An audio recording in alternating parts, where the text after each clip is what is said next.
complete the labs next week.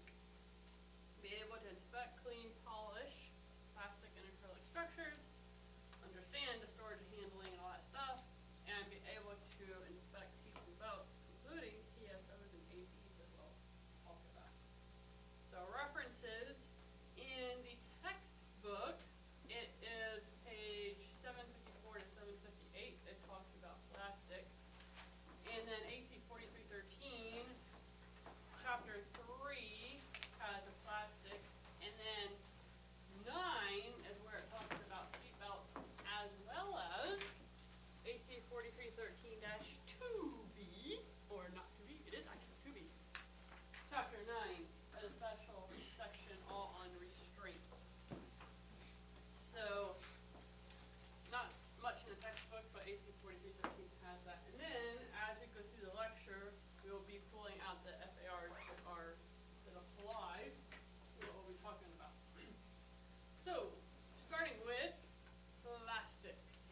There are two main classifications that you need to be familiar with. Thermoplastics and thermosetting plastics. So this is like one word altogether, and here we're adding in setting with the thermo and the plastic. So just a regular old thermoplastic, it's a plastic that is softened, bless you, when you heat it up. So you heat it up, it kind of turns liquidy. If you get any solvents on it, it begins to dissolve. So you really have to protect anything that's thermoplastic from contact with solvents. So you can melt it, you heat it up, it melts, you can put it into a new shape, and then it will again, as it cools, it will go back to its original hardness and rigidity. And I'm sure there's, like if you do it a million times, there's a point you might start to break down. But you can repeatedly heat it up, cool it down quite a number of times, and it is not damaged. Thermosetting plastics, on the other hand, if you heat them up, they will char and blister with heat, and it destroys it. So once you make something out of thermosetting plastics, it is set, cannot be changed. So that helps you remember thermoplastic is actually very has lots of plasticity, where thermosetting, it's set, it cannot be melted down and reshaped and reheated. So with these two, we're going to talk about, any questions on those two differences? We're going to talk about thermoplastics. So two classifications of thermoplastics in AC 4313 and 3-15 I have.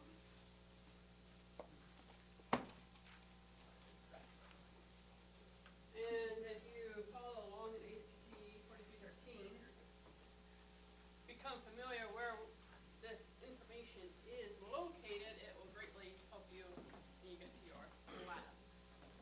So, on page 3-15 of AC 4313, under thermoplastics, it talks about cellulose acetate and acrylic plastic.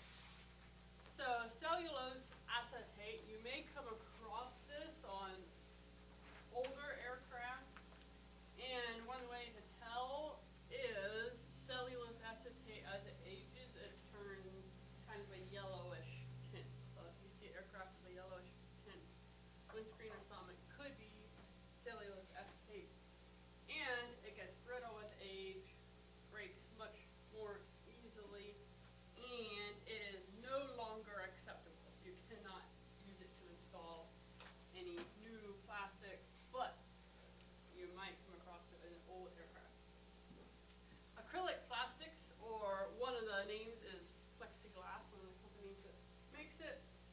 And if you look at 3-15 under acrylic plastics, there are two mil specs.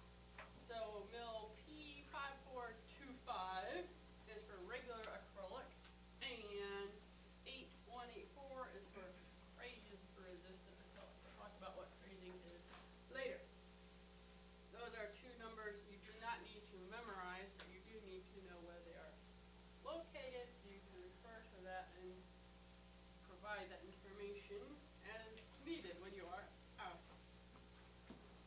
This little tidbit of information, I don't believe it's in AC 4313, but the FAA, I like to ask you questions on it. So if you want to jot it down in your textbook or somewhere that's helpful.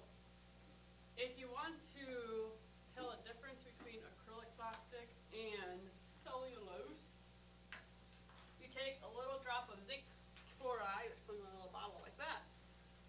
If you think it's acrylic, but you want to check for sure, you drop zinc chloride onto it. It has no effect on acrylic, so it will not damage acrylic at all. But if you drop it onto cellulose acetate, it turns it into a white, milky color where it comes in contact with that plastic. So that's a way to differentiate if you're not certain, and you might want to change out the plastic if it isn't cellulose. Put some zinc chloride onto it. And this is just a nice little diagram back to thermoplastic versus thermosetting.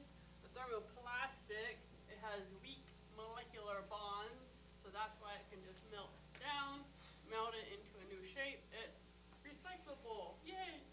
Thermosetting has much stronger molecular bonds, and it'll burn at a high temperature.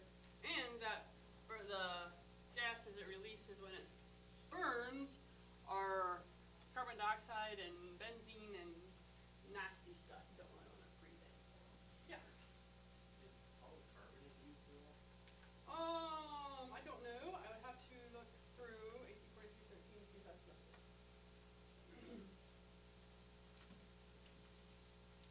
So storage and handling, important things to know. First of all, keep it out of direct rays from the sun. So I love sunshine. I feel like you never have too much sunshine. However, no sunshine for plastic. Keep it in a cool, dry location away from fumes. So don't store it near paint. And it comes with this masking paper. Keep that in place. Don't be peeling that off until you're ready to install it. With this masking paper, the reason you must keep it out of the sun, if sunbeams hit that, it'll start to react with masking paper and it starts to bond to the plastic and it's really hard to get it off. Plus, it could start to melt and disform make it not the form it's supposed to be in. Oh, there we go. Don't kill that. And this is all in AC 4313 on page 3-15 if you need to reference that later for storage and handling instructions. They've discovered that the best way to store sheets of plastic is vertical but tilted 10 degrees because that helps prevent buckling. If you have to stack it horizontally, which you really shouldn't, don't do it more than 18 inches high, and be super careful that no sand or grit or anything is laying between the panels or it will scratch it and distort it. And if you have formed parts of plastic, hopefully they come with a really good mold or something that you can set them in. Otherwise, if you just stack different pieces on top of each other, they're going to start to distort as they sit there in storage. So support them well. So transparent acrylic plastics, I'm going to give you some information on them. When you heat them up to a proper forming temperature, they can be formed into almost any shape. So are they thermoplastic or thermosetting? Very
cause crazing, cold forming beyond the limits, we just talked about, exposure to UV light, so if you can't hang your airplane, it's good to keep a cover on it. Any kind of stress it's subjected to, solvents cause crazing, and then there's lots of different ways to improperly handle it that could fall in many of these categories.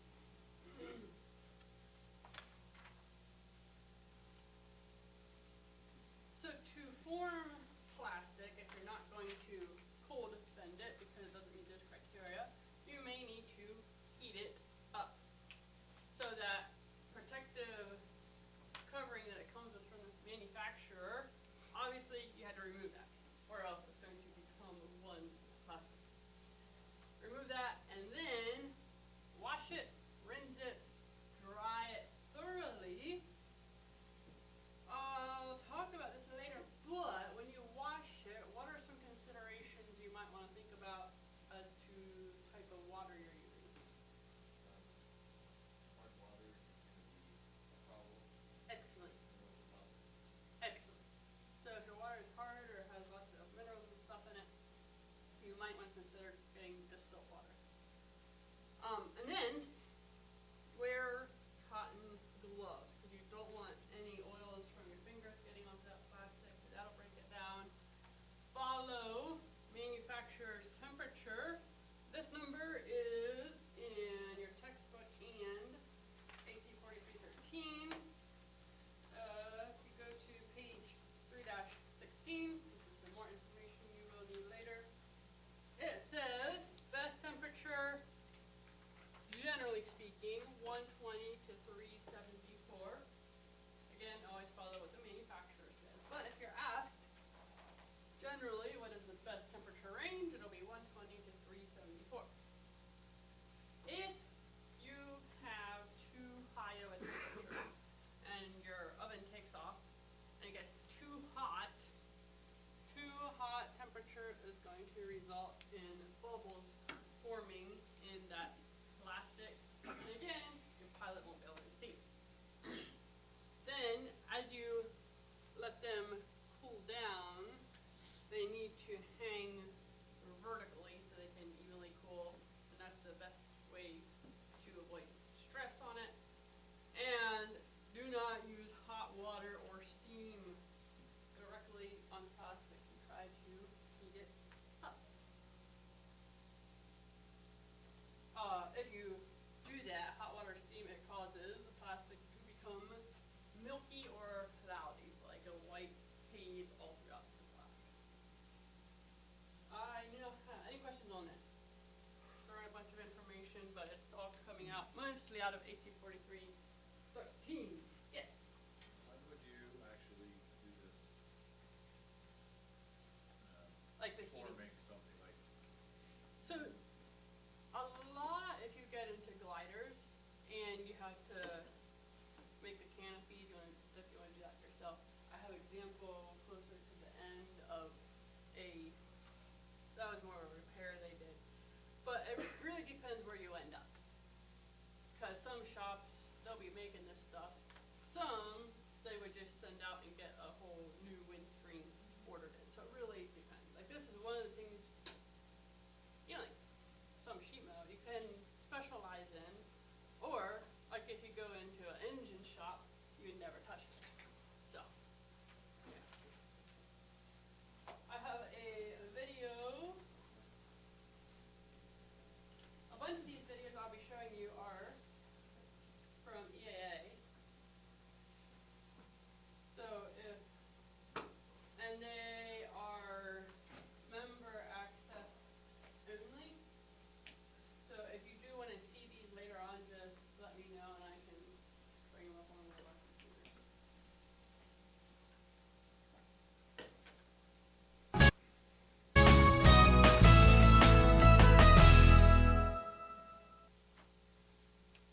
Hi, I'm Brian Carpenter with Rainbow Aviation Services, a longtime EAA member, here to show you another builder tip that I think you'll find very useful. Oftentimes we have a piece of plexiglass that we need to create a bend in, and so today we've got a couple of methods we're going to show you on how to bend plexiglass. The first method we've got here is we're going to use a heating strip, and this heating strip is made specifically for bending plexiglass. This one's made by a company called Craftix. Usually cost 30, 40, 50 bucks for one of these, and it's a pretty useful tool. We'll show you another method also, but this one right here, we've got this little silicone impregnated heating strip that we have right here, and it's a little bit warm right now. The actual temperature of this is between 200 and 250 degrees as we're using this, so you don't want to grab onto it completely. Now, we've been heating this over the last 15 minutes right here, and I'm just going to pull this top board out of the way so you can kind of see what's going on. We've laid it onto our piece of plexiglass, and that's been heating that. I like to heat it between a couple of boards so that that heat can soak right through just in that one area though. And so now all we have to do is remove this heating strip out of the way, and if we've heated it enough, that plexiglass is now going to be able to be bent. And you can just watch this right here. And we can bend it to any shape that we want. If you want to create just a 90-degree bend, you can go ahead and set yourself up a little jig to hold all of this while you're bending it.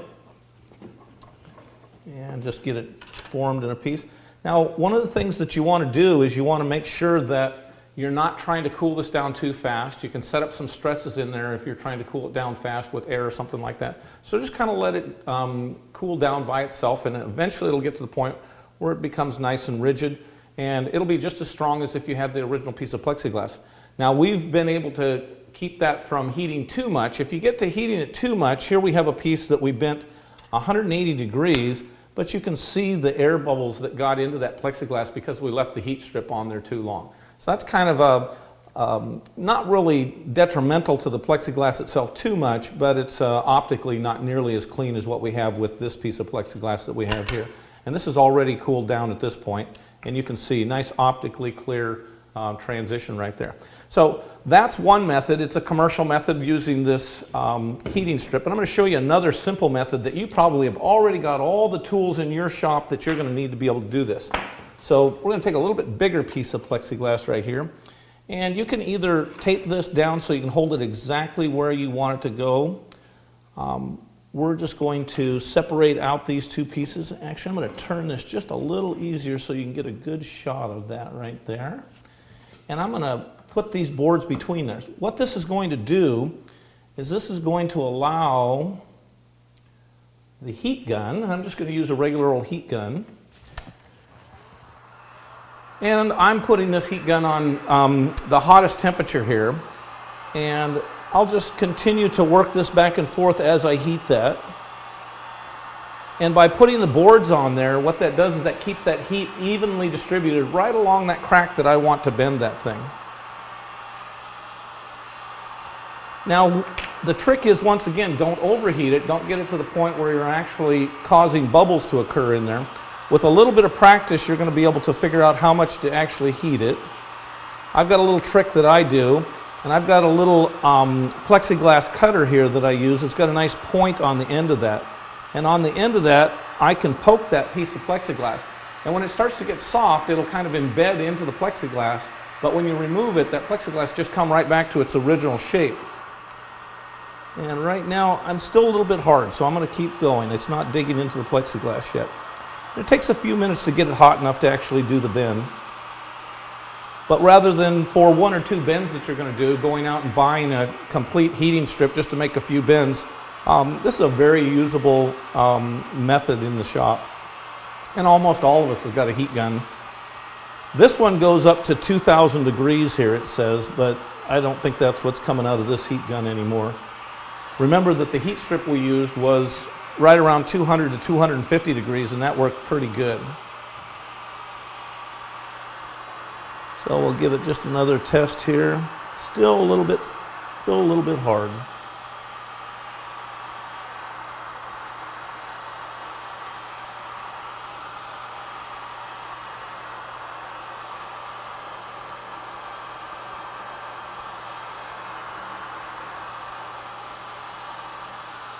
Still a little bit on the hard side, but we're going to pull it off here, and we'll see if we can pull this off with this little bit of heat that we've got on here right now.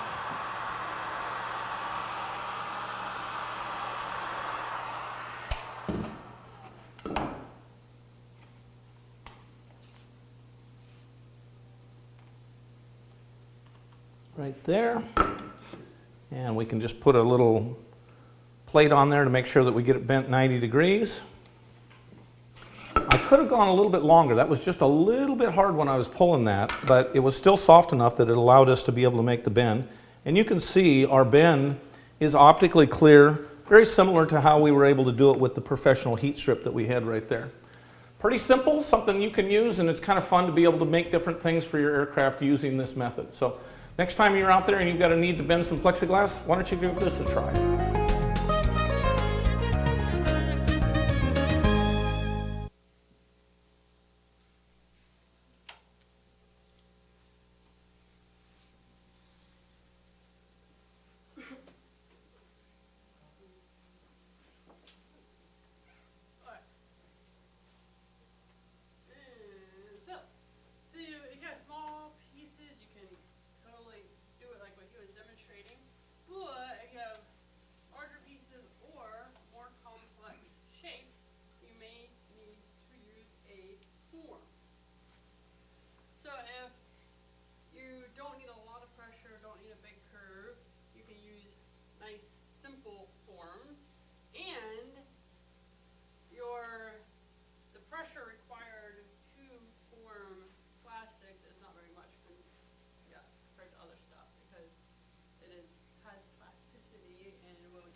sheet of plastic over top of this opening, clamp down the sides, place something, well yeah, you would heat it, and then the box glass underneath is actually this vacuum sucks the air out of it, and the plastic drops down just as much as you allow it to drop. So that is vacuum forming without a form, because it's just using a surface tension of plastic to kind of like dive down into that opening. Then is a vacuum forming with a female form. So you have this sheet of plastic, female form, and you just let it go over that. All the air, this is kind of a box here, sucks down on that and sucks it right over the form, and then you have your nice molded sheet. And here is the video. Very satisfying, but I couldn't keep up.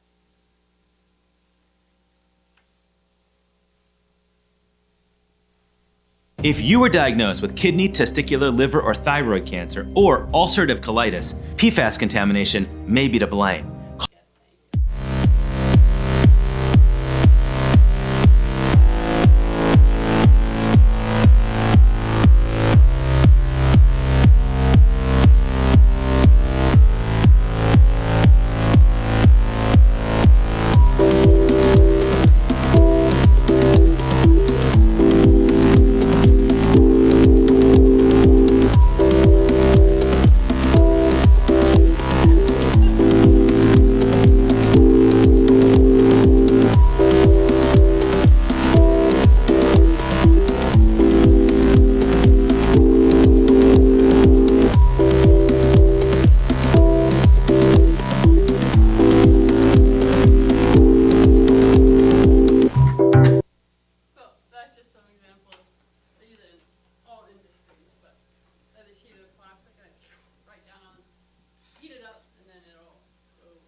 Use a chamfer tool, which video will show, and just bring that along, and it kind of shaves off a nice curve on the side of your plastic. Plastic is a very poor heat conductor, so with sawing or drilling, you want to go slow and keep it cool so it doesn't start to melt. And there are water-soluble cutting oils that are available when you're cutting and drilling plastic. And got another AVA video.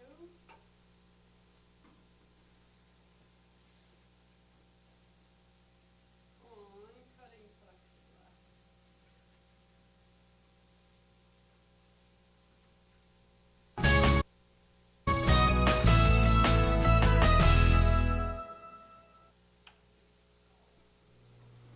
Hi, I'm Brian Carpenter with Rainbow Aviation Services, and today on this builder's tip we're going to give you some hints on how to go about cutting and edging a piece of plexiglass. This is a real common thing that you need to do when you're putting in a new set of windows in the aircraft where it's flat plexiglass. The curved plexiglass takes some different techniques, but this for side windows and stuff like that where you're working with small flat pieces of plexiglass works great. So let's talk about how we're actually going to cut this thing. The first thing we're going to do is we're going to get ourselves a plexiglass cutter. You can make one of these yourself, and it's very similar to what we're going to do here. We'll show you how this works, but the edge of this piece of cutter that we've got here has got a scraper on it, and it's kind of a V-shaped scraper, and it's just going to scrape away the plexiglass as we do this. So let's go ahead and set up we're going to use a straight edge so that we get a nice clean straight cut on this. You can do this freehand, but if you want it straight, you probably need a straight edge. And you don't have to pull really hard, but rather just kind of drag it along, especially on that first cut. Make sure that you get a nice even cut going to start with, and that'll provide kind of a trough for that cutter to fit down in. And then you can take a couple more cuts at this thing. And usually 2 or 3 cuts. It depends on the thickness of the plexiglass and how green the plexiglass is. When I say green, how new it is. Older plexiglass, you may want to cut it just a little deeper. It's going to be a little more brittle, and it may run off on a crack. Now what I've caused is a stress concentration right along the edge of this. And what we're going to do is we're going to cause that stress concentration to actually force the crack to really occur right there, and we're actually going to break the plexiglass. So what I'm going to do is I'm going to flip this over because we want the crack to be on the downside of this so that when we're pushing against that, it's going to crack away from the crack. And I'm going to use another board here just to get this thing lined up right on the edge. In fact, I'm going to turn this so you can see how I'm lining up the edge of that board right there. And now all I'm going to do is I'm just going to give this thing a whack and cause that stress to occur right on that crack right there. Shot that across the room. Okay, so you can see what we've got here, just a really nice clean cut. Now, what we've ended up with though on this clean cut is we now have kind of a rough edge at this point. All those rough edges can contribute to additional stress cracks over time. And typically where all the plexiglass cracks on an aircraft anyway is around screw holes and also the edge of material where those stresses can build up. And so we want to, before we install this, we want to stress relieve those edges so that we can not have more stresses in the future. And so what I'm using here is a deburring tool used for sheet metal. And you can use most of the deburring tools to do exactly this. So I'm just going to place this right on the sheet metal and I'm just going to pull. And I'm doing similar to the same thing that I did before where all I was doing was scraping the plexiglass. And that's what I'm doing here is I'm scraping this plexiglass off. And I'm just going to continue to do this. And as I go, I'm going to rotate this cutter right and left, and that'll kind of cause a radius or a chamfer on either side depending on the angle that I'm actually using that at. So I'm going to do it a couple times in one angle, and then I'm going to move it down to another angle, and I'll eventually be chamfering the bottom side as well.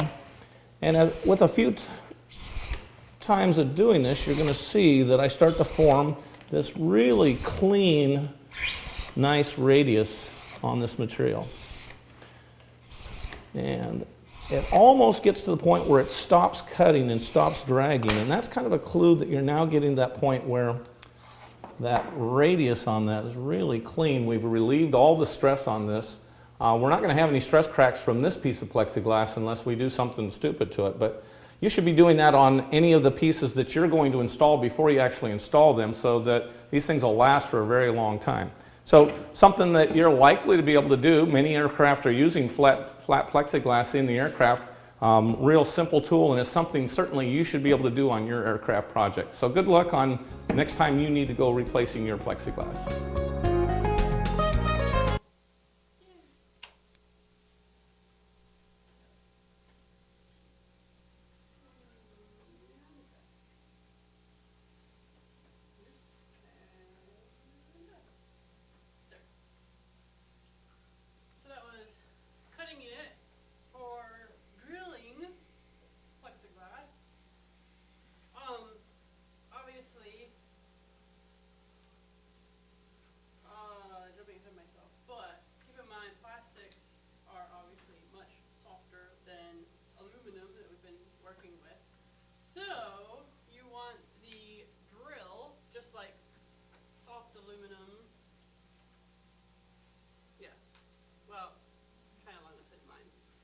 The drill to scrape your plastic and not be cutting it. So you want a very large included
Hi, I'm Brian Carpenter with Rainbow Aviation Services, a longtime EAA member. Today we've got another builder tip for you I think you're going to find interesting. Today we're going to talk about how to drill plexiglass and how not to drill plexiglass. To start with, we're going to be using a standard 1/4-inch twist drill just like you'd buy at the store. And these twist drills have a fairly acute angle on the tip, and they have a tendency to dig into the plexiglass and crack it. And I've already demonstrated that here once while we were getting ready to do this, and it cracked all the way through this whole windshield that we have right here. We don't want that to happen. We'll just kind of show you what goes on when this twist drill comes through here. So we're just going to apply it right to the plexiglass here, and then we're going to start our drill.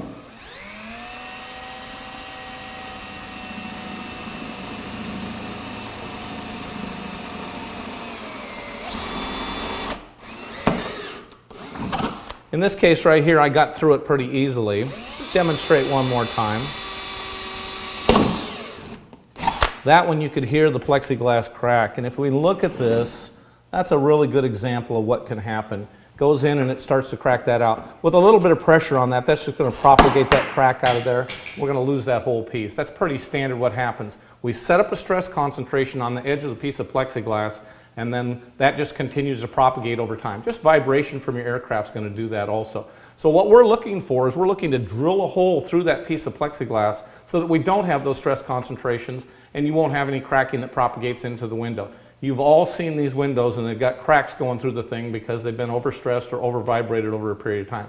So we're going to show you how to take this drill bit that we took out of here, and we're just going to regrind this so that we can drill this plexiglass without having that cracking occurring. So I'm going to come over to the grinder here. And what I'm going to do is I'm actually going to just take and flatten this bit out. And you'll kind of watch what I'm doing here. I'm just going to put it on the grinder, and I think you can see what's going on. I'm going to take this right in line. And there's what I've done so far. I just took the face off of that. Now I'm going to do it to the other side. Same thing.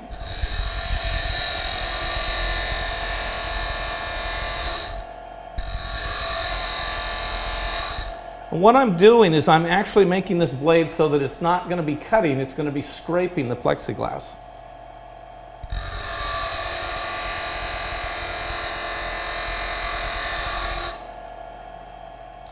And I'm going to do the other side a little more.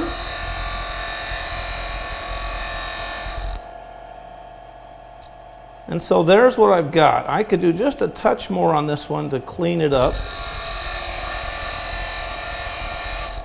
So now when I'm drilling with this, rather than digging into the plexiglass, I'm just going to be scraping that plexiglass as I go. So we've got that finished. Let's take it over and we'll put it back into the drill bit here. And we'll drill some more holes and see what we get for results.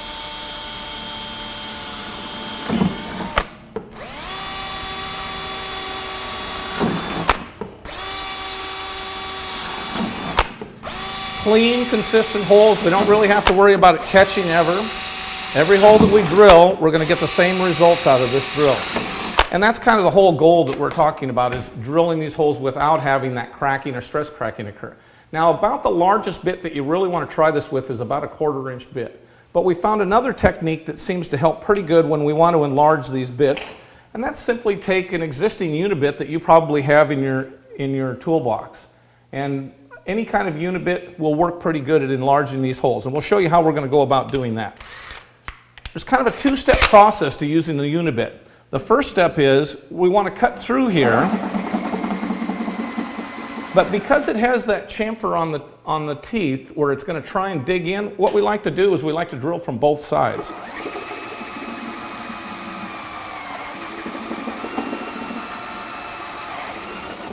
And so just before I finish this up, I like to take it on the other side.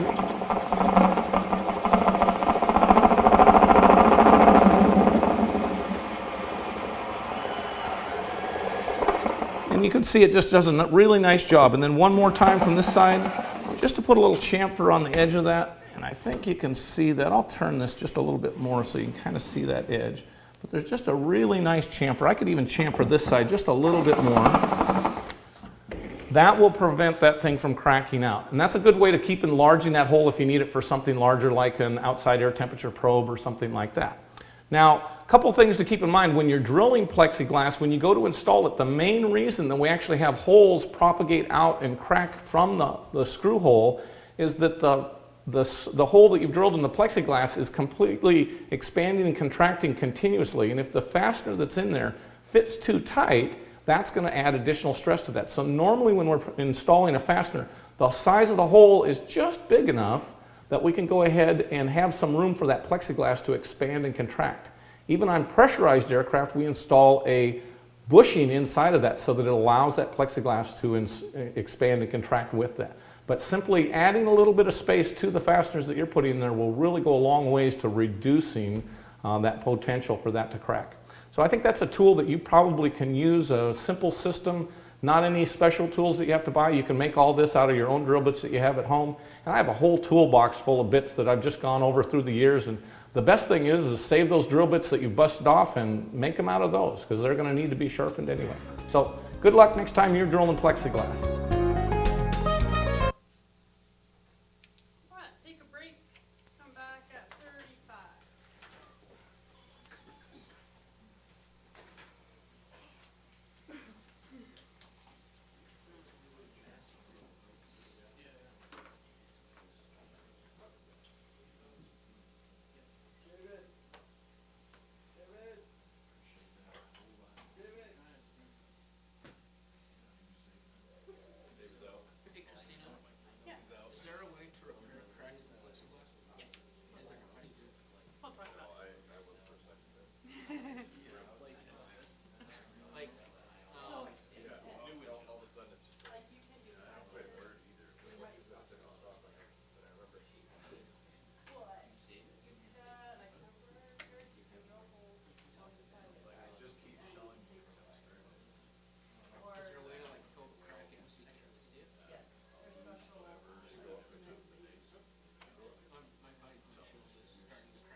polish sealant.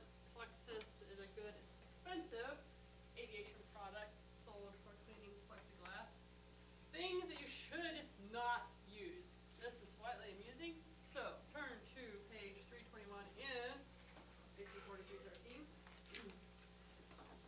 And if I could have someone read on page 321, right-hand column, very top, it starts out, clean the plastic by washing it with plenty of water, mouth soap, and then you can pick up at do not use. Do not use gasoline, alcohol, benzene, acetone, carbon, tetrachloride, fire extinguisher, or de-icing fluid, lacquer thinner, or window cleaning spray. So thank you. That strikes me very curious. Why they would have to tell you not to use fire extinguisher fluid, because probably somebody did. Otherwise they wouldn't have to put in their Is there don't use anything it. that you wash with fire extinguisher? Like, maybe it was some place that had a drought and they didn't have water, and so the person was like, hey, how about a fire extinguisher? I don't know. I can only speculate. My question is de-icing fluids. So like, when you like de-ice, Right, I mean, you try not to spray the windshield. right. You try to. What about like the windows like on the side? You don't spray them. Well, like when you spray the top of the snow and it drools all down the side of it, you know. This is ice to blow up. And you don't want to purposefully wash it with that, like, repeatedly. Well, I don't know if maybe you can't like spray it because it's clearly. Right. You want to protect it as much as possible. But don't clean it, because it will soften and cause freezing. Don't make your fly like crazy with the crazy. And as you clean plastics, do not rub it with a dry cloth. Why do you think that is true? Dirt particles. I heard some over here. Static. Excellent. Both of those. So it develops static, and static attracts dirt and debris and then grinds it in and makes scratches. The surface must be completely clean before you attempt to polish it. And if you buff it, use a soft, open type cotton or flannel buffing wheel. What do you think if you develop too much friction from buffing? What could happen on thermoplastic? They'll start to melt and break down, softens the surface, which leads to visual distortion, which makes your pilots angry. And then finish with a good grade commercial wax. That is, it states that in AC 4313. We're talking about polishing. It does not give you any specific kind, just a good grade commercial wax. So go, if you're working especially on the windscreen where the pilot is looking out, pay the money, get the good stuff. And we have the above video.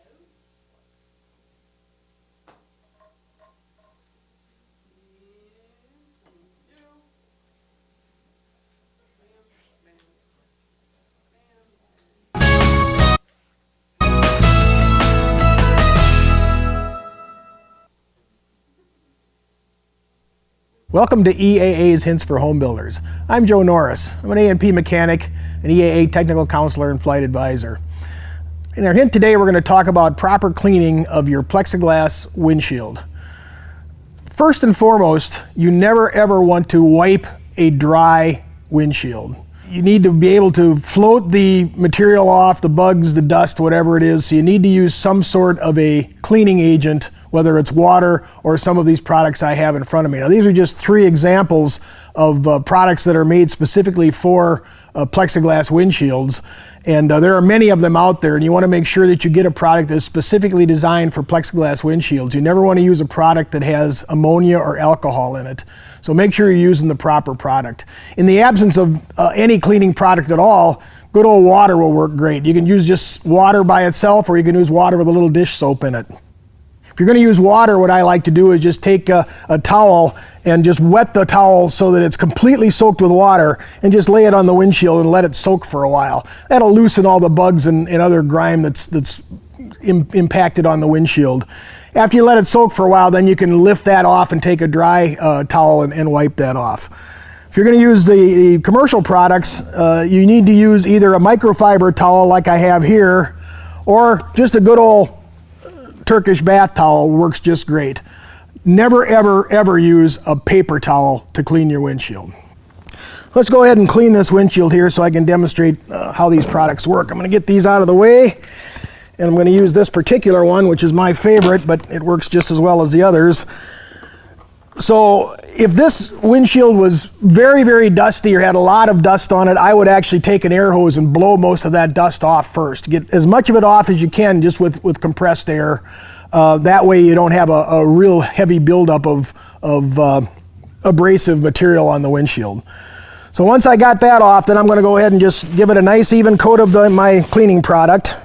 I'm going to let that sit for just a few seconds and let that soak into those bugs. And what I like to do is I like to use the microfiber towels, and I'll use 2. I'll use one to get the wet stuff off, and then I'll use the second one to get the final polish. So I've got my material on there, it's sat for a little bit, and I'm going to wipe up and down motions only. You never want to use a circular motion on your windshield. You don't want to put spiral scratches in it. And you will, even with the best cleaning products, you do get microscopic scratches anytime you clean the windshield. So you want to make sure that it's always in a straight up and down motion, just little bitty turns at the top and the bottom, just to make sure that you don't put any swirly marks in there, because that'll really mess you up, especially flying at night. You'll get all kinds of stars and swirls that you're seeing when you're looking at lights through that windshield. Then I'll take my dry cloth and just give it the final polish.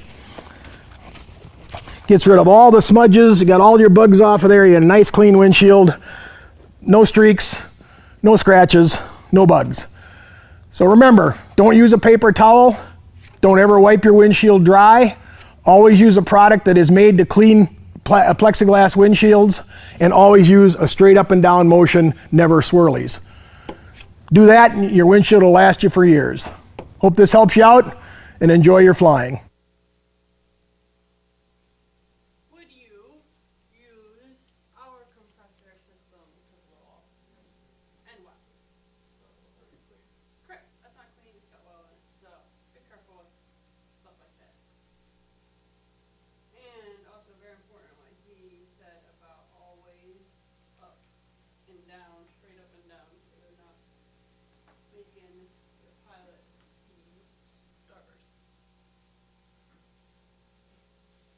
So repairing minor scratches, how important it is to repair a scratch depends where it is. So if it's back in the corner of a side window, if it's just a little scratch, not a big deal. But anything in the main windscreen, side windows, any area where the pilot is going to be looking out, looking for traffic, must not have any scratches in it.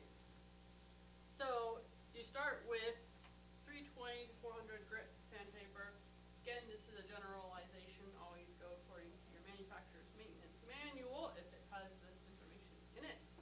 Only wet sand. Again, you don't want to build up any static. Rinse well between sandings. And then you start to move to higher and higher grit sandpaper. So generally, you would sand one wave, and then your next one, remove those sanding marks with your next higher grit, and then remove those sanding marks with the next higher grit, making sure you get everything out from the grit previously until finally it's bless you. It's all blended out, and then you can buff out all traces of sanding. And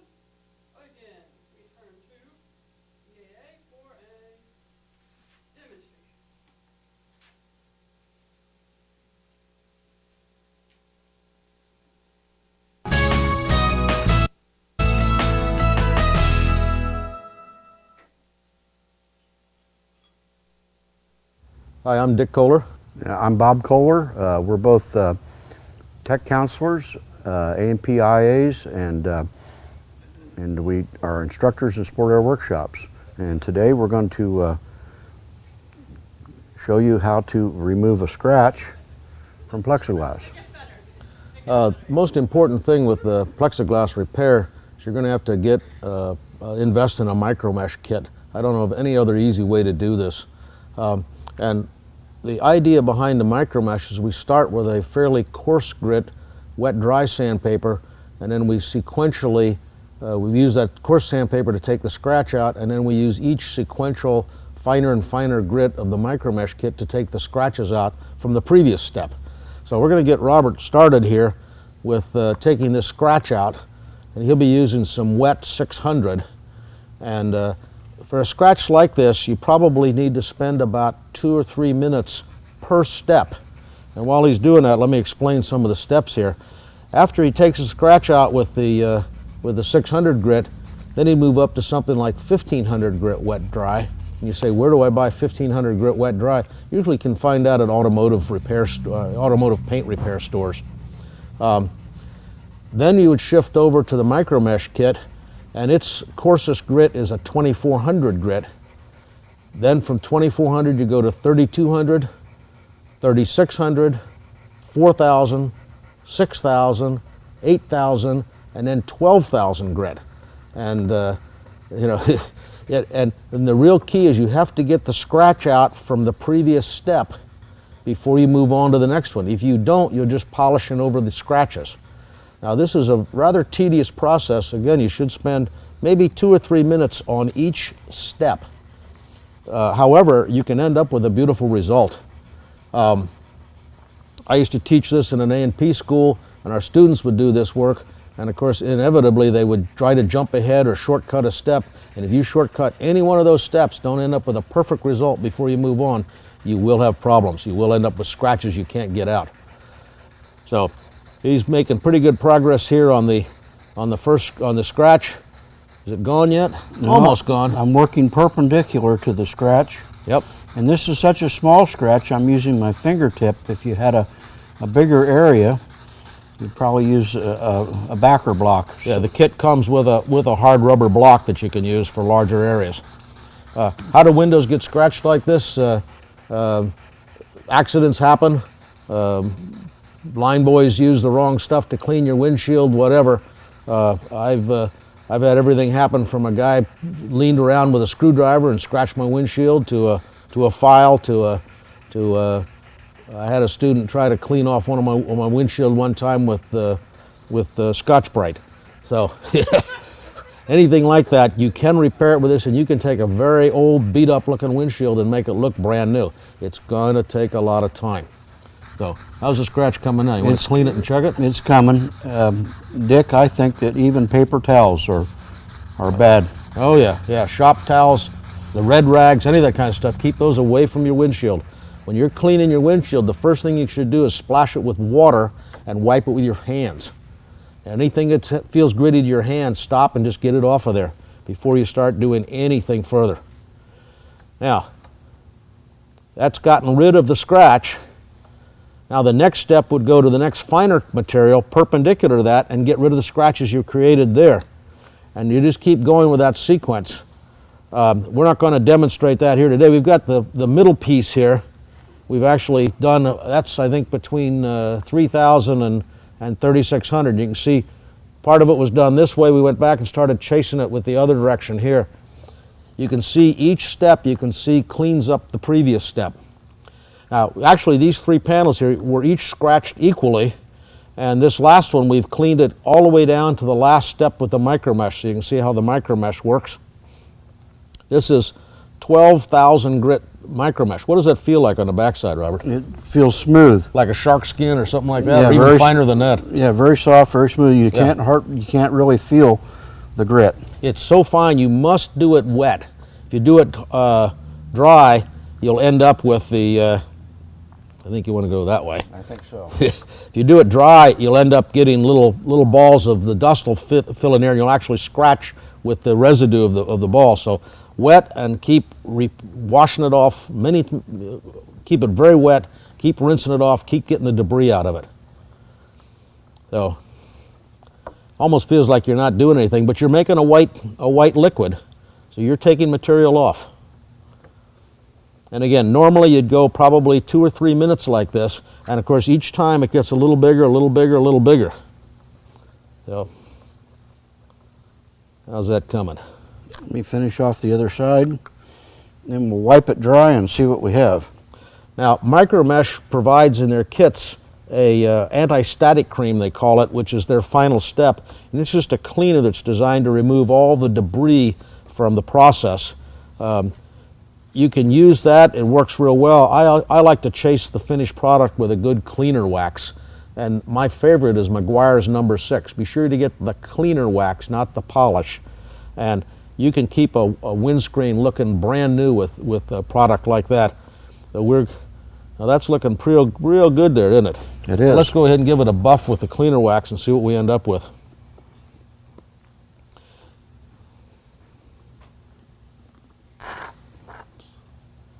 Excuse you.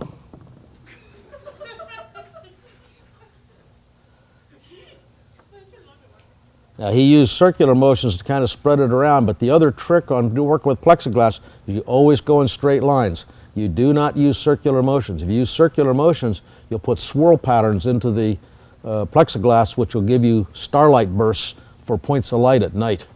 So always one direction. Karate Kid had it wrong. It's not like this, it's like this.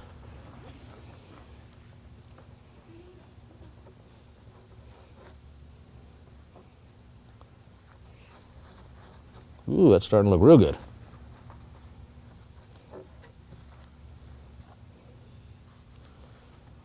Now, with these small pieces, it's hard to get all the, but you can see that we brought that back to perfect optical qualities with just this process.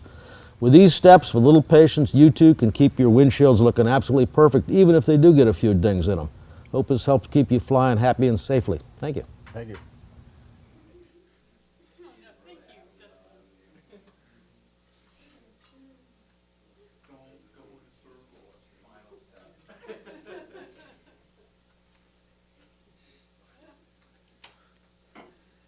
Alright, so now we'll move into talking about repairs. So like talking about cleaning it, how to maintain it, bending.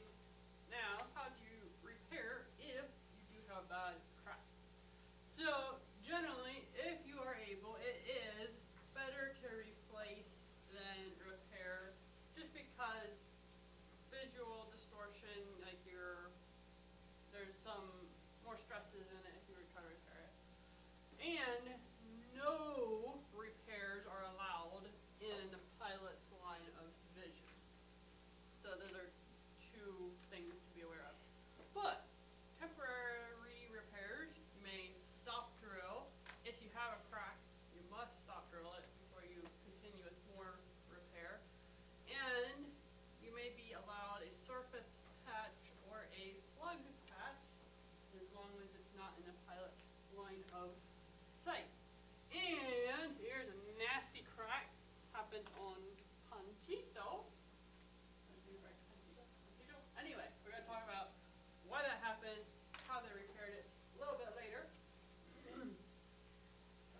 But in 1843-13, page 3-20, this is a nice color illustration of 1843-13. And it gives you some specifications on stop drilling plastics. So, use a number 30 or a 1/8" drill bit is recommended unless your manufacturer's maintenance manual specifies otherwise. So here we have a crack running. Now all our stress is right there.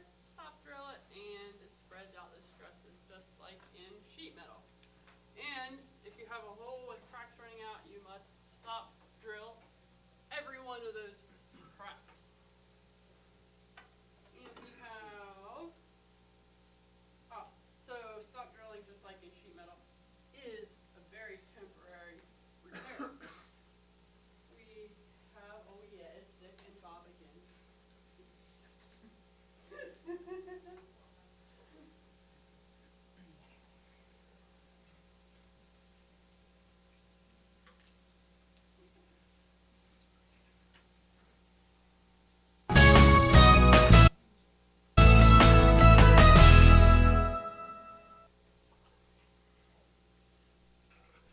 Hi, Dick and Bob Kohler here.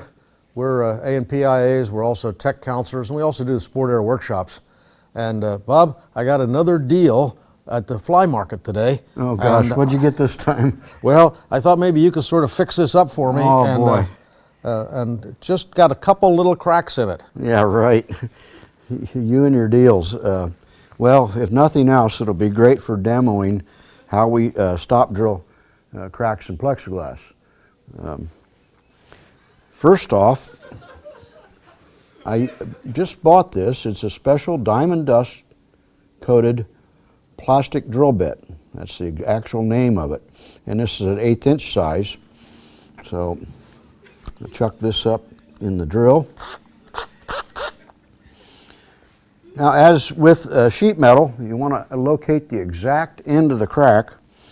And sometimes that's difficult. You don't want to drill it short, because then you'll end up with more than one hole, or it will continue to crack. So get a good look on it in decent light and find the end of that crack. These bits are great with the point on them already, nice sharp point. They're easy to locate that end and set it right into place on the end of the crack. And then just drill slowly and don't push very hard. Just let the bit do its job. Be patient.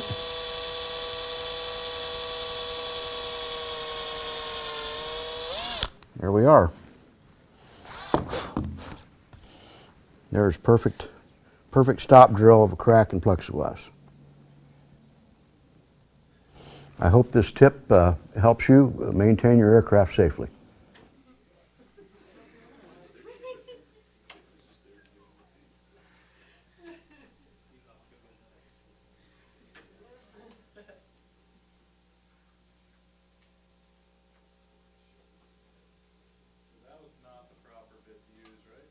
So it was a diamond, because of the rake angle, is that what you're talking about? It was like steam.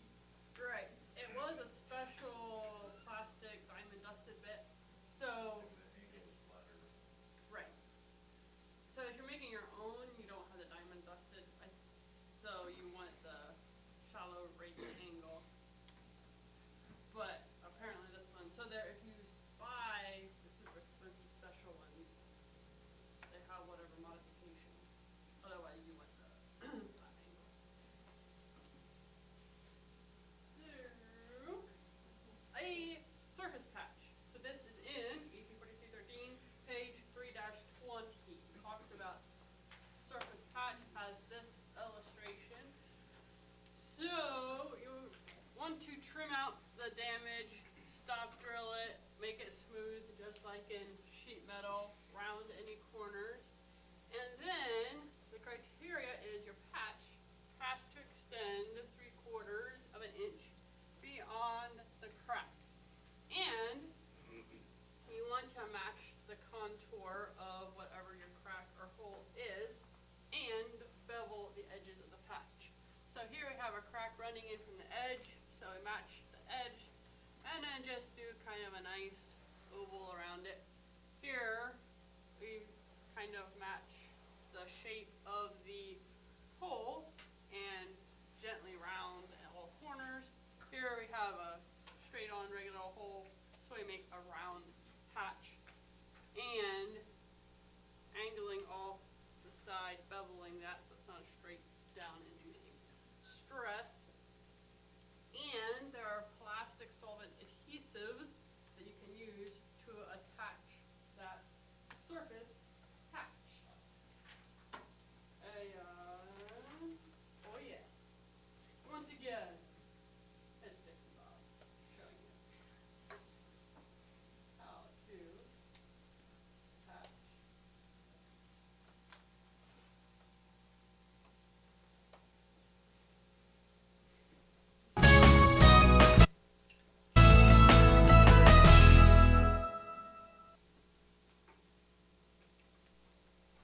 Hi, Dick and Bob Kohler here. We're both A&PIAs, sport air workshop instructors and tech counselors. And today we're going to talk about repairing plexiglass.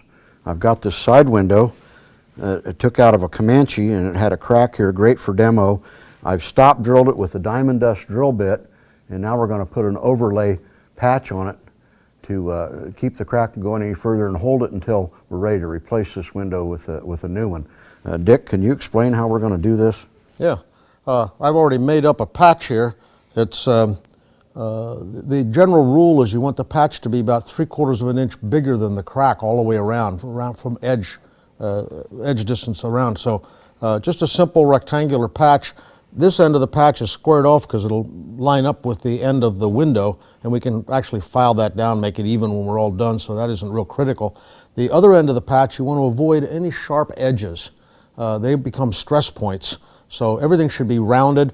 You can get fancy and kind of chamfer the edge and buff it and such, but on a thin piece like this, it really doesn't matter too much. So as a test, we'll put this over the crack, and we see we've got a pretty nice fit right like that. Dick, how did you choose, which thickness did you use? Just Well, it should be the same thickness as the existing material. As the existing same window. material, same thickness. Yeah. Okay. Yeah. If it's 1/4 inch thick, 1/4 inch thick patch. If it's something else, something else. This one's obviously very thin. Now to hold it on there, you use just you can get a commercially available plastic adhesive. There's no criticality on that. I'm going to use some I have here. Just for safety, I'm going to put and to keep the adhesive off my fingers, I'm going to put a glove on. There we go.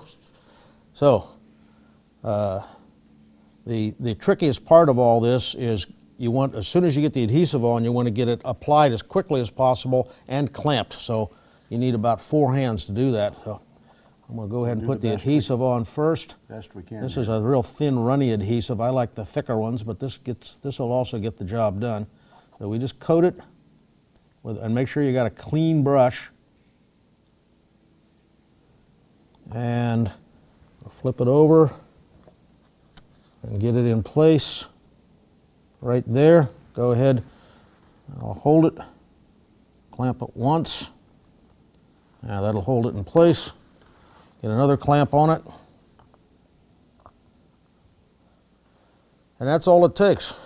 Now we go away and have a cup of coffee and relax and let it thoroughly dry. Biggest mistake most people make is they get itchy and want to see what it's like. They take the clamps off, it pops loose, then you're really in trouble.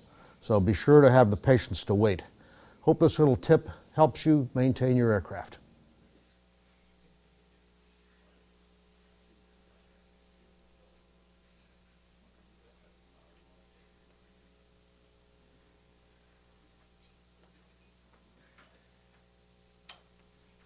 So if you look on page 2-20, it mentions a uniform pressure 5 to 10 psi, and have that for 3 hours, and then allow it to completely dry 24 to 36 hours. So this isn't a super fast, I want to patch this and fly tomorrow morning. This is, you better have the 24, 36 hours that's set and dry before you go fly the aircraft. Then a plug patch, the next one there listed, is a patch that you trim into either an oval or a circle, and it's actually going down inside to plug a hole in your plastic. And you must bevel the edges of your plug patch to match a bevel that you would put into the plastic you're plugging. You want the patch slightly thicker than the material it's going into because of this bevel, you're going to put pressure so it squishes down in there. You need this part to be a little thicker than the surrounding material so you can actually put pressure on the patch. Then you heat the plug to fit it in and have an adhesive obviously going around the edges of that. Then after it's installed, after the pressure time is up and it's completely dry, then you come back and sand it down so it's all the same thickness. Buff out the scratches, polish it up, make it look pretty.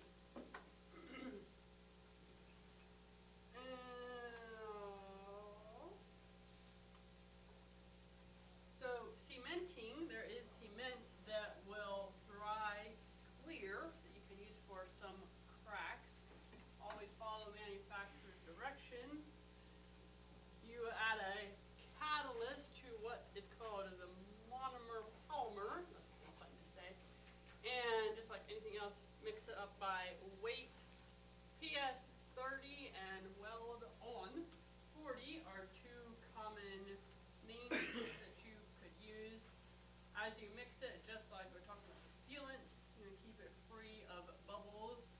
And when it dries, it creates clear, transparent joints. And for those joints, what you'll hear a term called soak method. I didn't have it there, but soak method is the most common method of cementing. So what happens if you have two edges of plastic that you want to cement together, they are soaked in a solvent, which softens them. So soak in a solvent, edges are softened, and a cushion is formed, and then pressed together, then covered with the cement, and that really adheres them well together. They have a really good joint. And this is Brian, not Dickon, sorry.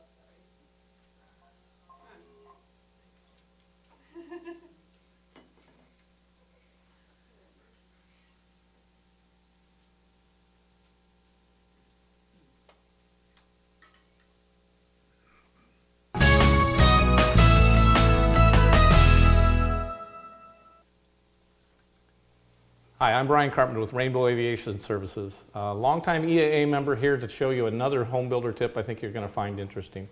We're going to talk today about actually repairing plexiglass cracks.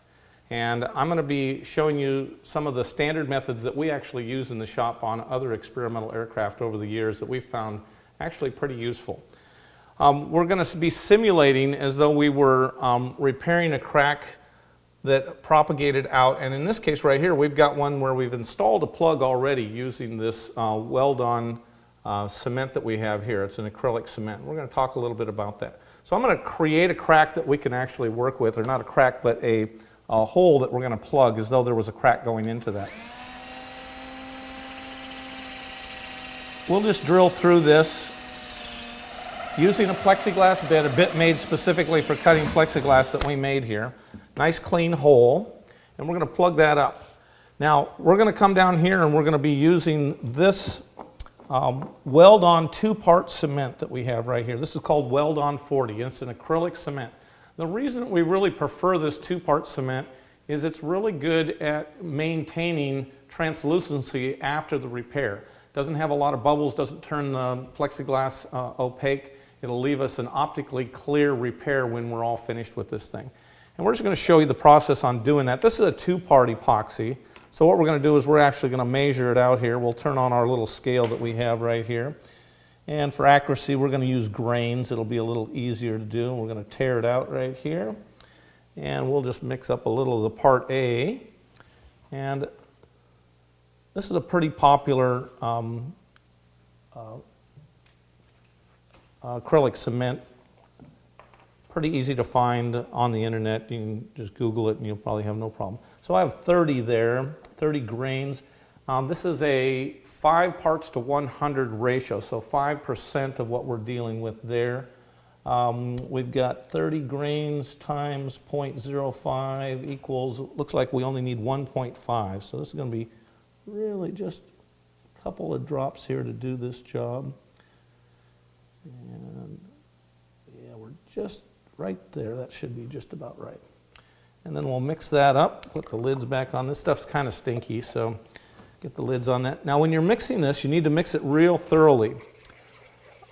You don't want to be spinning it really fast because what will happen is you'll introduce a bunch of air bubbles into it.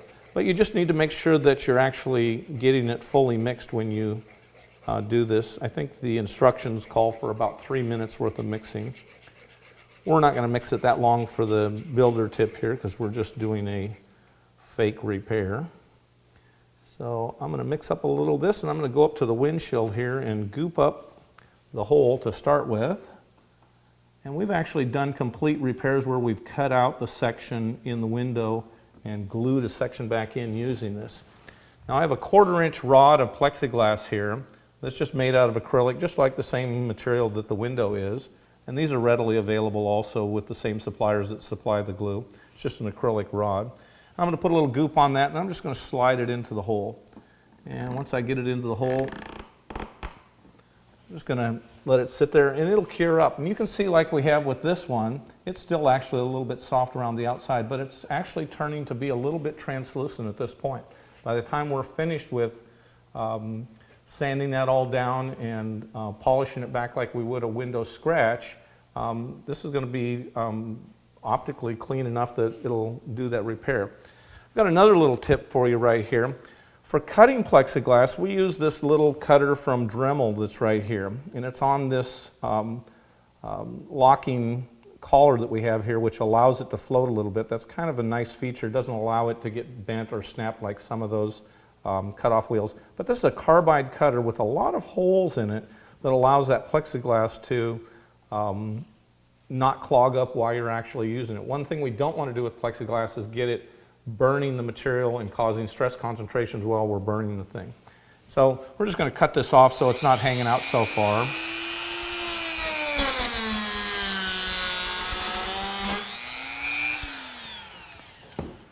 And I saw it wiggle in there just a little bit. We'll just push it back in the hole. It still hasn't started to cure completely. But that right there can be trimmed down to the point where I've got one on the other side here that you can see. We've trimmed it down before we started the actual buffing out, and we can sand that down and polish it, and it'll go back to translucent just like the rest of the windshield. So something you might want to try. It's a pretty useful tool in the shop. Why don't you give it a shot?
Template, and then made a patch to go over that. kind of see where the repair was, but it worked. It's fixed. Not absolutely beautiful, but pretty nice. If you're going to go ahead and install a new panel rather than try to make a repair, some things to keep in mind: never force a panel to fit, or it will probably crack, break on you, and now you need to order a new one. Also, plastics expand and contract much more than any metal. So, if you're, this is like not showing up at all on there. That's sad. There are different windscreens of different aircraft, all different shapes. But you need to, if you have screws and nuts, you snug them down and then back them off one full turn to allow the plastic to spin and contract. Always use spacers or washers, rubber or cork around your windscreen to help cushion it as it expands and contracts. Any fastener, the recommendation is oversize the hole by 1/8 of an inch. And this is all on page 3-22 of AC 4313. Lists all of that information for you. Then, if you're going to do an installation, first thing is you want to make sure you clean all of the old sealant, so you have a fresh surface, clean all of that out from the groove. Then, the masking paper that comes on your brand new windscreen, you want to peel back just the very edges that are going to be installed and keep the rest protected. Slide it very, very carefully in there, and you do not want a very tight fit because, again, it's going to expand and contract. So go according to manufacturer what the dimensions should be. And there are all different ways to install. Some are riveted. You can look at our aircraft, the different methods of installation. And there's also a sealing tape that might go underneath. Make sure you get that according to your manufacturer. And if you do it correctly, follow your manual, it will be a beautiful finished installation. And this will be with Jack. Where are you guys at?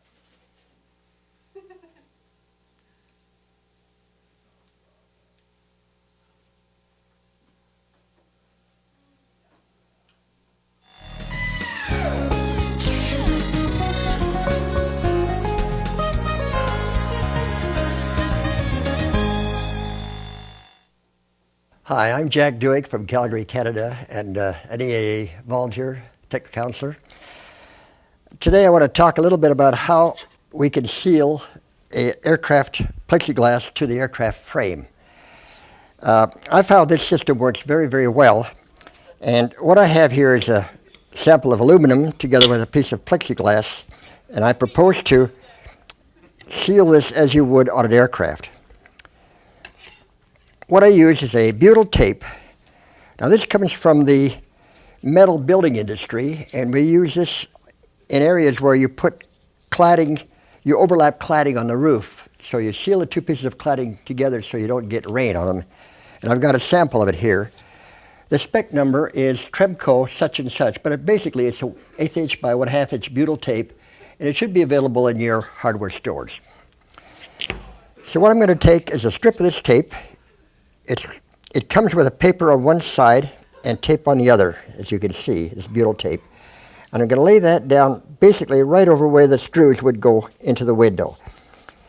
The fact that you've got the tape on it makes it very easy to insert even if the window is in place. You can push the window out of place and get this tape in position and then pull the tape out of it.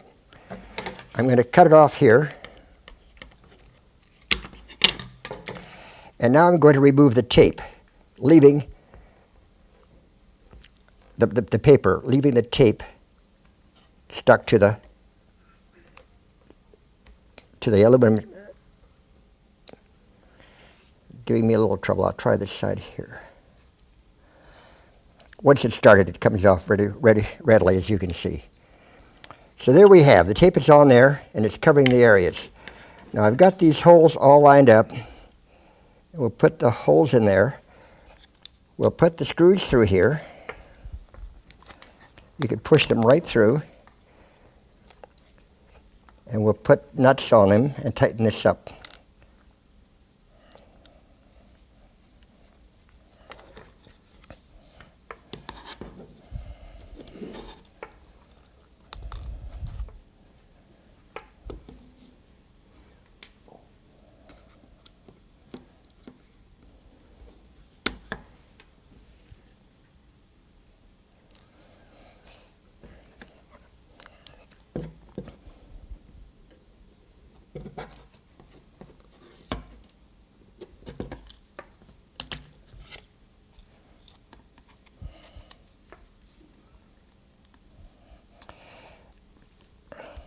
When the bolts are tightened,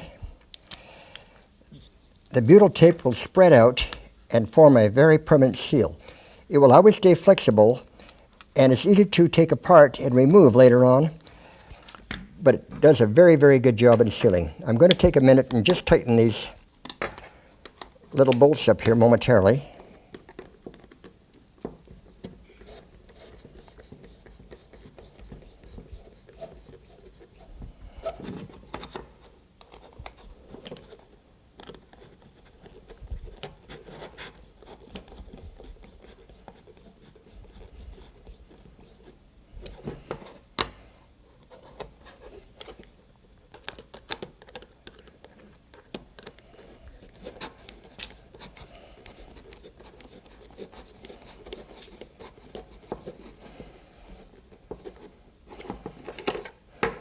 And one more.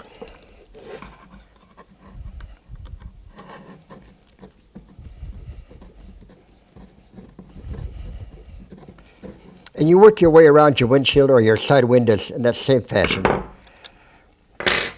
Now, if you can notice how that tape has squeezed out to both sides to form a complete seal throughout that whole mating area. If some of the area has spilled over top, you can take a small scribe or something and it just comes off that simply.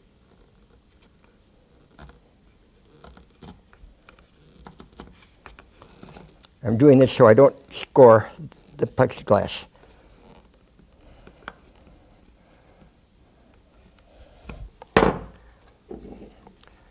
Now you'll find that's an absolutely perfect seal. It'll never give any trouble and it will be easy to take apart. So keep your rain out of your aircraft windows. You all are so cruel. Yes. So obviously, the CAA, a lot of it's geared towards, a lot of it's geared towards experimental. Yes. Is this something that you would be able to use on an approved aircraft? Yes. Some will have, like if you look on ours, some have it. Now, pressurized aircraft is a whole other. Right. Well, Did you get that tape at Aircraft Spruce? yeah, it's obviously, it wasn't made for aviation. Right. You would need to approve materials. Okay. Yes. But they're very, very similar in application. Gotcha. Okay. Because it's certified, you have to get some stuff. Right. Yes. But, yeah, some you will use, like, tape, some is riveted. Again, if you look at our aircraft, you'll see all the difference. Okay. Take a break, do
are falling out.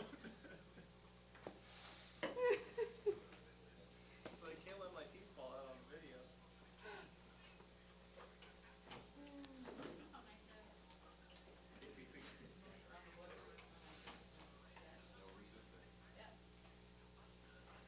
What?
the soap is completely removed from the cloth, the strength of the material may be significantly reduced.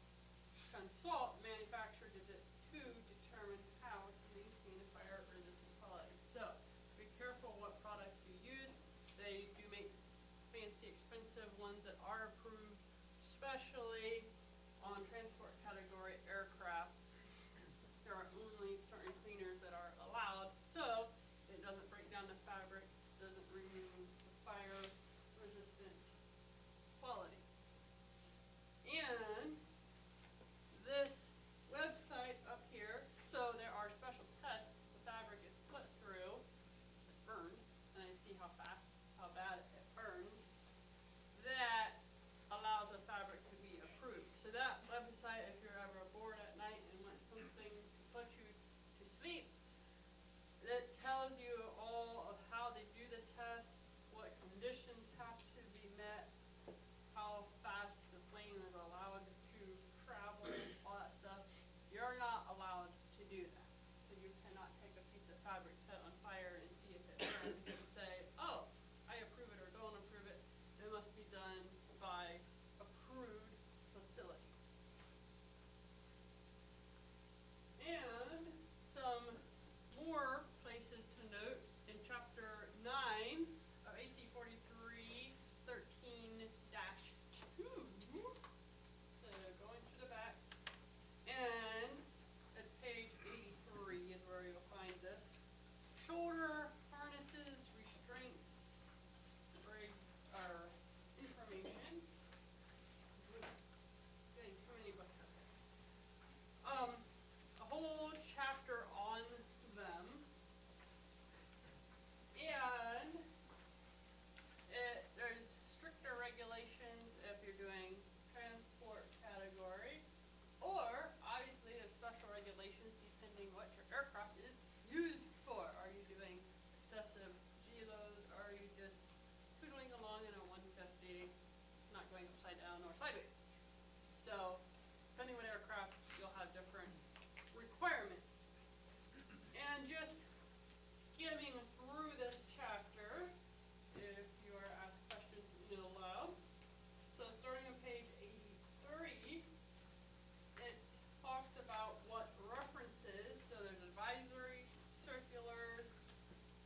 must have metal to metal contact.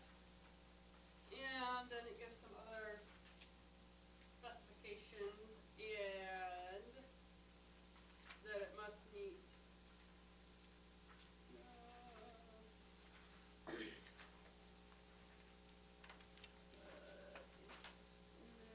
yeah, must be an approved seatbelt. So that's where kind of pulling all that from AC 4313.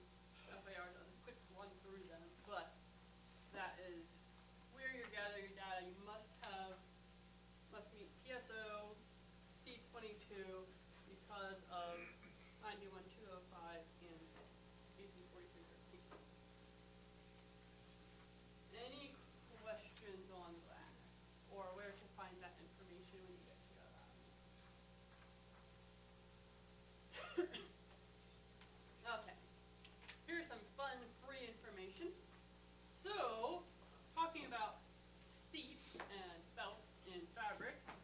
So here is a standard Cessna seat frame. What happened, I didn't write down the mid-1970s, a JARS pilot was flying, I'm not sure where, overseas somewhere. He had an accident, and the seat frame collapsed, and it broke his back because of the standard Cessna seat frame collapsing. So, Terry Heffield from JARS, and again this was in the 70s, he's like, we gotta come up with something better than the standard seat frame to protect our pilots. So he and some others developed this S-frame seat frame, and this is the seats that we have in the MAF 206 on the flight side, because once JARS developed it, other mission organizations jumped on board. I guess this is much safer because to a very hard landing, this has a lot of spring to it, and there were at least 5 people that are documented that had the crash, and because of the way it impacted, the S-frame seat saved their back, and they were not paralyzed because they had the S-frame seat. So JARS got an STC for that, and that's why MAF and others can use that seat frame. Also, oops, I'm on a JARS kick because Case takes up Samaritan, so I gotta speak up for the other organizations as well.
is said to be hazing, riddling, or crazing.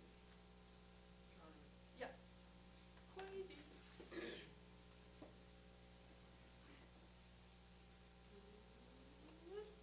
Charlie. When installing transparent plastic enclosures, which are retained by bolts extending through the plastic material and self-locking nuts, the nuts should be tightened to a firm fit plus 1 full turn, tightened to a firm fit and backed off 1 full turn, or just tightened to a firm fit.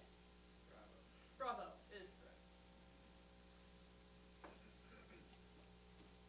David. Which is considered good practice concerning the installation of acrylic plastics. When nuts and bolts are used, the plastic should be installed hot and tightened to a firm fit before the plastic cools. When rivets are used, adequate spacer or other satisfactory means to prevent excessive tightening of the frame to the plastic should be provided. When rivets or nuts and bolts are used, slotted holes are not recommended.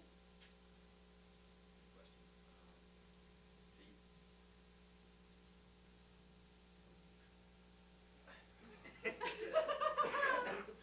need to practice my poker face.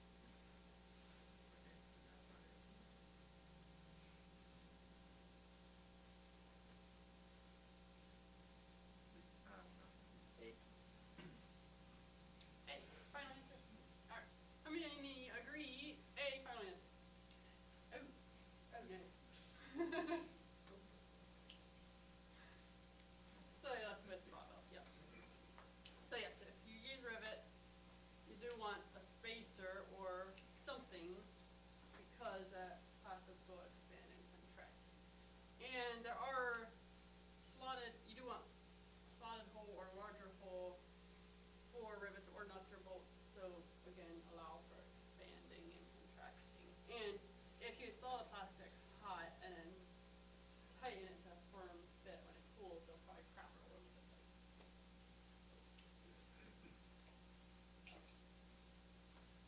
Sam. The coefficient of expansion for most plastic enclosure material is greater than both steel and aluminum, greater than steel but less than aluminum, less than either steel or aluminum. Correct. It will expand more than steel and aluminum. That's what it's verbose way of saying.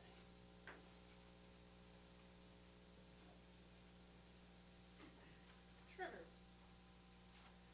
If no scratches are visible after transparent plastic enclosure materials have been cleaned, their surfaces should be polished with a rubbing compound applied as a damp cloth, buffed with a clean, soft, dry cloth, or covered with a thin coat of wax.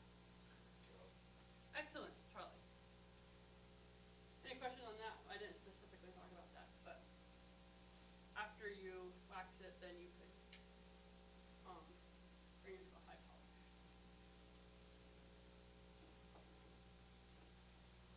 Anthony,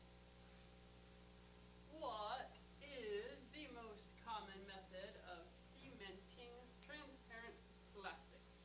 A heat method, a soak method, or a bevel method?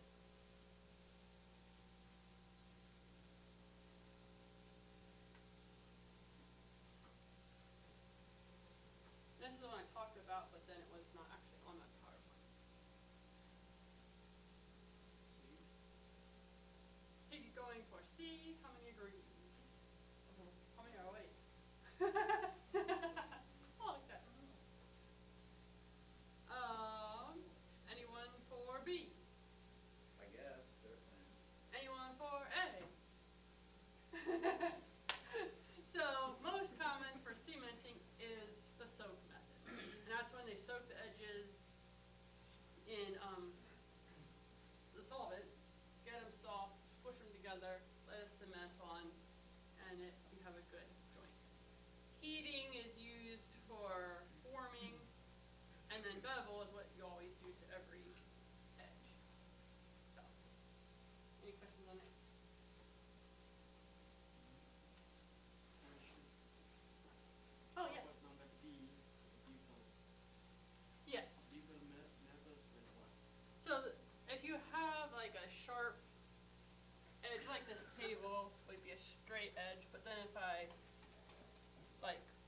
make this rounded, then it would be a bevel. So it's like taking a straight edge and rounding it off so you don't have the sharp corners. And what is meant by cementing transparent plastics? Doing the cement, like, Like, is it a patch or? either you could cement a crack, you can cement the patch on, you can cement in a hole like that one video showed. So there's different. So is it the plug, the bevel method of? And don't they heat it up once it goes in? So Something. beveling is what you do to the edge to prepare it. It's not the way to apply the cement. Is that, I just think it's interesting. well, I won't argue with that. Basically brush it on. Take it Yeah, back. yeah. Okay. Okay,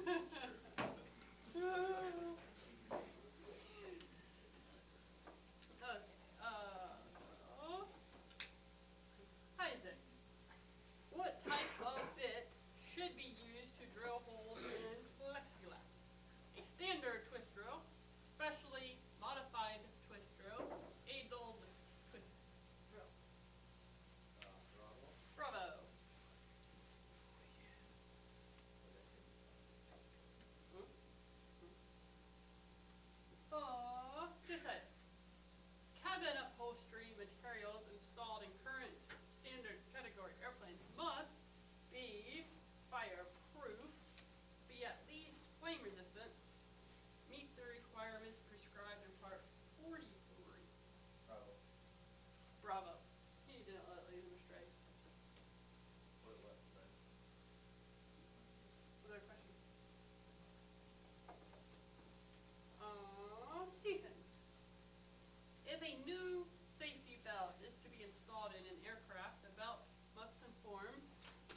repaired.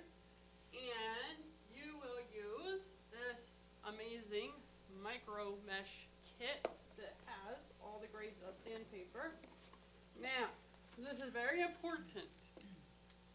In past years, these micro mesh kits got all mixed up in each other. So Anna, you can give her a very special thank you, ordered new sandpaper, the special quality that goes up to